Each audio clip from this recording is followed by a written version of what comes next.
Hey y'all, welcome back to the Hot Rod Dad channel. Glad you came, and I hope you stay.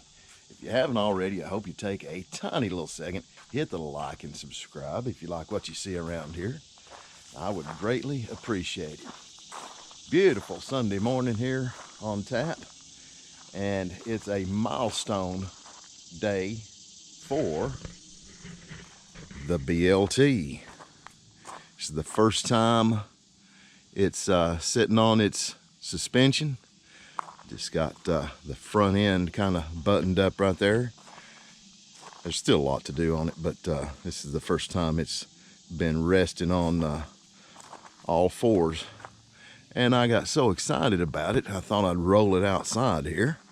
And I realize I'm getting a little bit out of order here with my videos, because I've not shown you anything on the front suspension yet.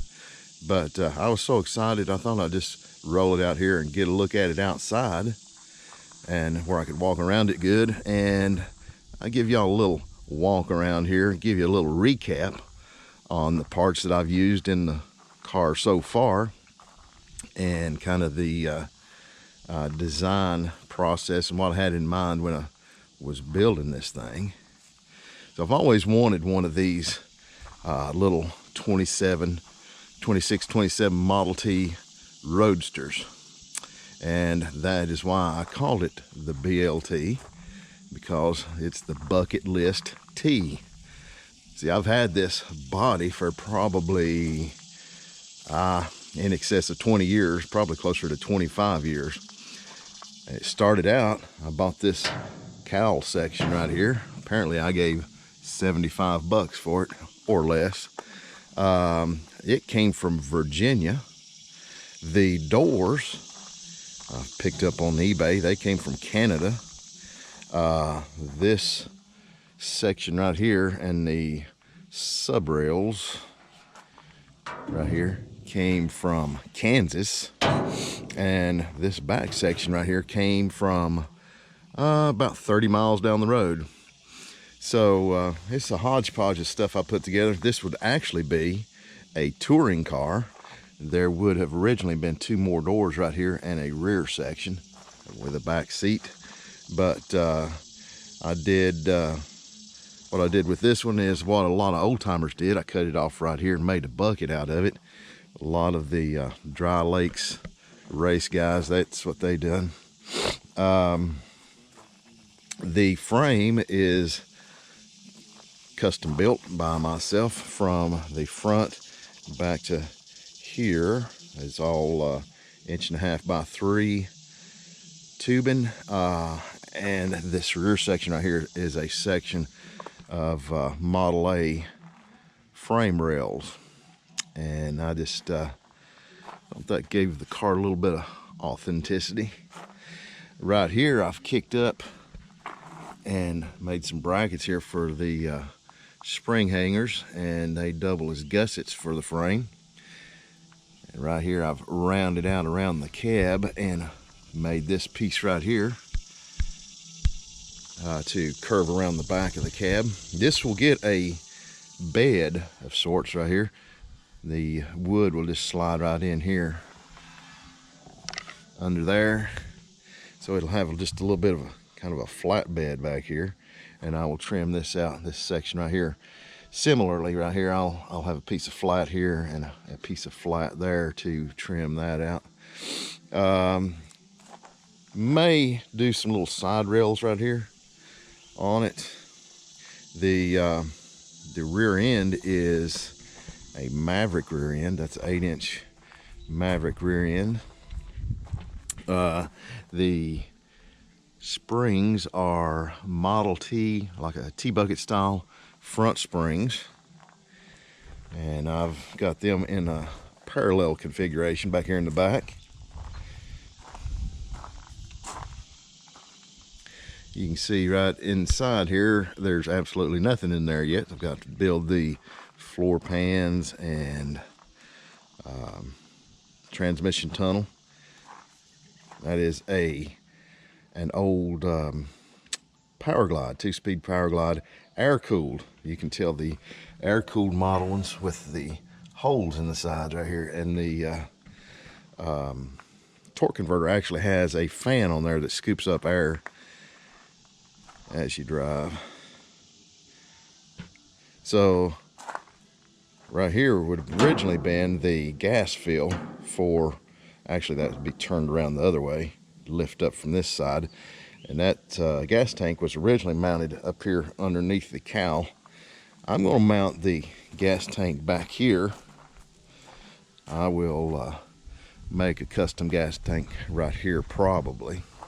I haven't decided 100% what I'm going to do there yet, but for the gas door, what I thought I'd do, as I was brainstorming the other day, I think I'm going to leave that, and I'm going to turn it around, hinge it on this side, and this will lift up, and I will have 3 gauges hidden in there.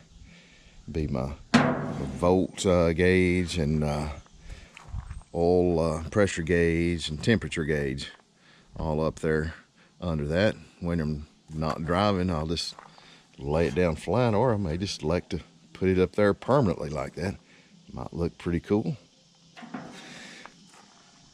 On the front here, I used 53 to 56 Ford F100 front springs, and I unpacked those and cut them down.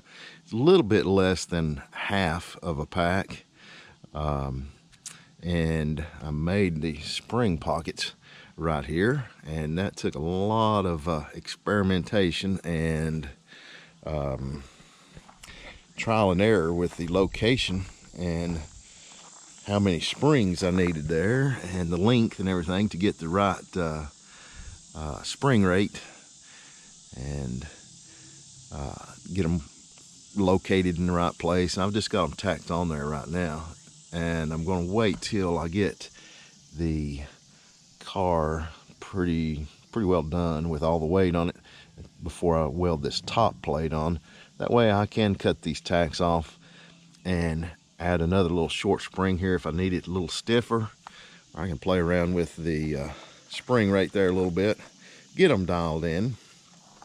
The front axle is a 41, I believe. That ended up being come out of my parts stash of axles, and that I think came out of a 41 pickup friend was building. It's a cast off, so he was upgrading to an independent front suspension. The wishbones are Model A wishbones with bungs welded in them here and early Ford tie rod ends. The brackets right there came from Speedway Motors. The front end here, this is a Model A front grill shell and just a cheapo radiator I picked up off eBay. The headlights I've just got kind of temporarily mounted there, so I could trying to get an idea of location on them. I think that's about where they're going to be. And I just made some little temporary mounts there for them yesterday, just experimenting with the location. I've just got those clamped on there right now. I guess we should talk about the engine a little bit. This is a 1970 153 Chevy engine out of a Nova. These were 90 horsepower originally. The head is off of a Mercruiser boat. Now, Mercruiser used the same exact engine with a redesigned head there a little bit, and they picked up 30 more horsepower. So that head bolts on 30 horsepower, brings it up to 120 horsepower stock. And internally, this engine has been bored 60 over. It's got flat top pistons in it. They take the same pistons as a 283, so you can get pistons for it. It's got a little bit of a cam in it, so I imagine it'll be a little bit more than 120 horsepower. But you know, even if it were bone stock 120 horsepower in this little bitty car, It's gonna be a lot of fun. So let's see, what else do I need to tell you about it? The front axle, I said, was 41 Ford. The spindles are 46 to 48 Ford square backs, and also the hubs don't have any brakes on it right now. I've actually turned these spindles around, swapped them side to side right now, so it's got the bar in the front, steering bar in the front. Those will be turned back around. By the time I get the car done, I will heat the steering bracket right here up, lower it down, and that rod will travel back and forth underneath the car. So I just got this bar mounted up here temporarily so I can steer the car around. Let's see, what else? Well, the sun's come on out this morning, and it is very warm here today. Nice summer day, plenty of sunshine. Here are the wheels that I intended to run on this car. These are 35 Ford wire wheels. And I always had in mind that if I built a Model T, it would have these wire wheels. I've probably got 5 or 6 of these I've picked up over the years at swap meets. Apparently I gave $35 or less for that one. So I'm not sure yet. It's kind of up in there about which wheels I'm going to run on this.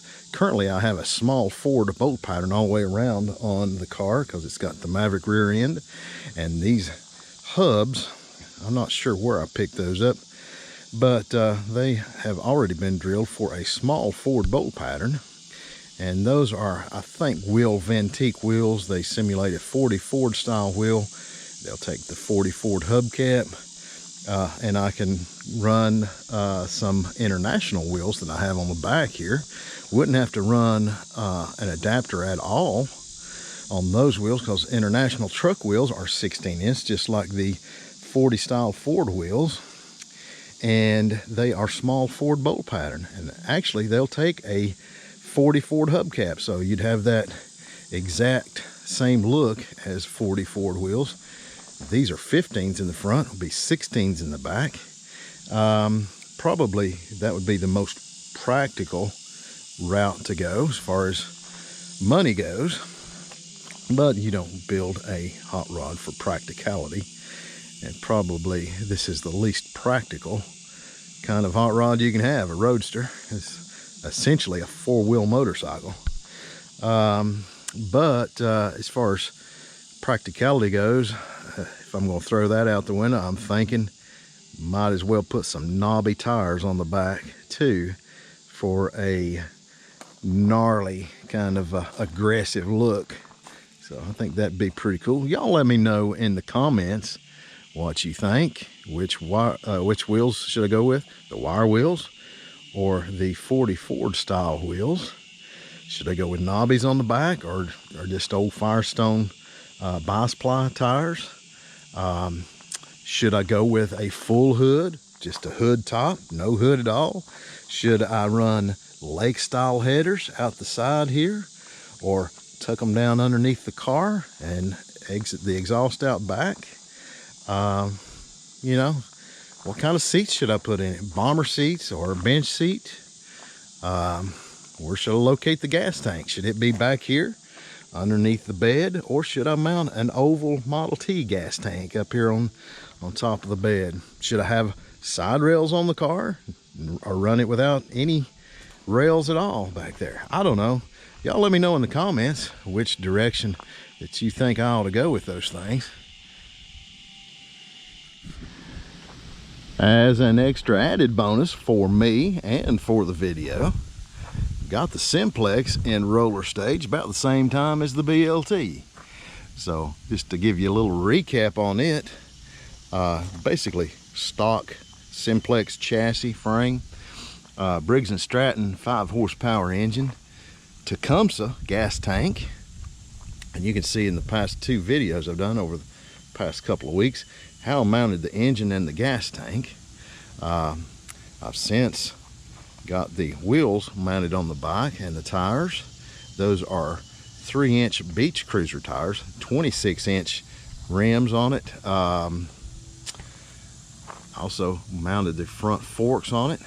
I've got the headlight mounted on there, which is an old King B fog light. So not a whole lot to tell about it. I've got to the stage I had to make a decision whether to put a clutch on it, an old school mini bike clutch and a jack shaft, or a Comet torque converter. So I've opted for the Comet torque converter. I think will hold up better and give me more torque, more speed, I think. So yeah, not a whole lot to tell, like I said, on it. I've got the seat ordered, it's coming, and I've got to get the grips and throttle controls and stuff. I'm going to go ahead and order a torque converter for it, I think, unless I change my mind.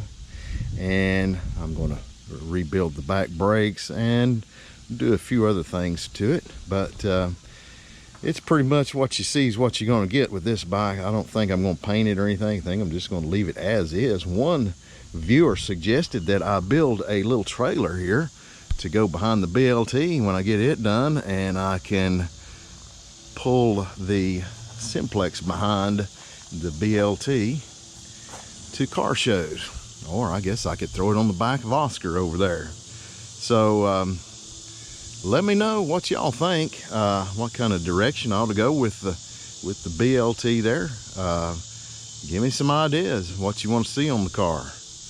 And I appreciate each and every one of y'all. If you like what you see in the channel, give it a big thumbs up, like and subscribe, share the video, and anything like that y'all do, I really appreciate it. Till next time, y'all get out there and build something.